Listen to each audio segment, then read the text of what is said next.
Alors, la Belgique, hein, toujours menacée de disparaître du calendrier de la F1 ou alors en alternance avec un autre pays. Quel scandale quand même, quel scandale. Il est tellement bien ce circuit. À Montréal, le week-end dernier, les chefs d'équipe ont entendu de la part du PDG de la F1, Dominique Caic, que le calendrier pourrait encore augmenter pour atteindre 24 courses.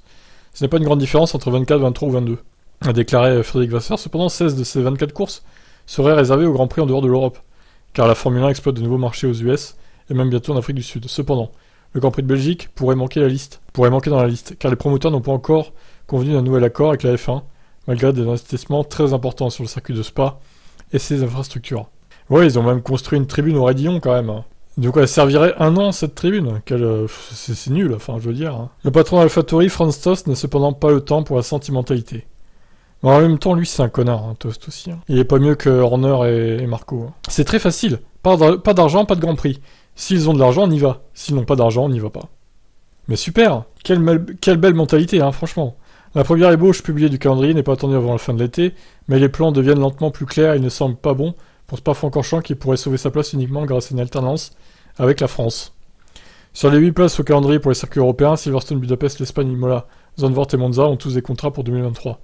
Les négociations sont toujours en cours avec Monaco et l'Autriche devrait renouveler car le circuit appartient à Red Bull. Ça signifie que les 8 dates européennes seraient déjà remplies. Alors du coup, ça fait combien là 2, 3, 4, 5, 6 Bah ça fait que 6 pour l'instant, 6 sur 8.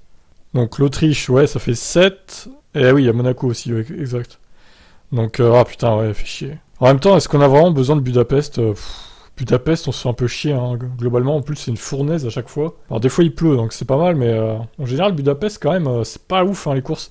L'Espagne, j'en parle même pas, mais bon, il y a 2 pilotes espagnols, il y a Alonso et Sainz. Donc évidemment, ils vont pas se privé du Grand Prix d'Espagne. Pareil pour Zandvoort, hein, avec la marée orange de Max.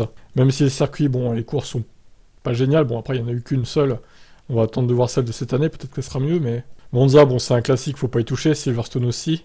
Monaco, bah, c'est toujours le même débat. Est-ce qu'on doit garder Monaco malgré qu'il se passe rien? Mais ça reste un classique aussi. L'Autriche, ça appartient à Red Bull, effectivement. Il restera aussi. Ouais, donc en gros, il n'y a plus de place pour la France, il n'y a plus de place pour la Belgique. C'est un enfer. C'est totalement infernal. Bah, au pire, vous rajoutez une course, ça fait 25, et puis voilà. Hein. Ils ont qu'à faire Spa, Zandvoort et Italie, et puis voilà. Hein. Ce sera un triple leader. Moi, je dis ça peut le faire. Mais bon, c'est pas moi qui décide. Hein. Si c'était moi qui décidais, bah, je le garderais Spa, clairement. Hein. Pour moi, c'est un classique, faut pas y toucher. Ce circuit, il est tellement magnifique. Il y a du spectacle en général, en plus. Il y a souvent de la pluie et tout. Bon, en 2021, j'avoue, pire course au Grand Prix de Belgique, mais bon. C'est heureusement pas toutes les années comme ça. Bon, je vous laisse commenter, est-ce que Spa doit disparaître ou pas? Ciao.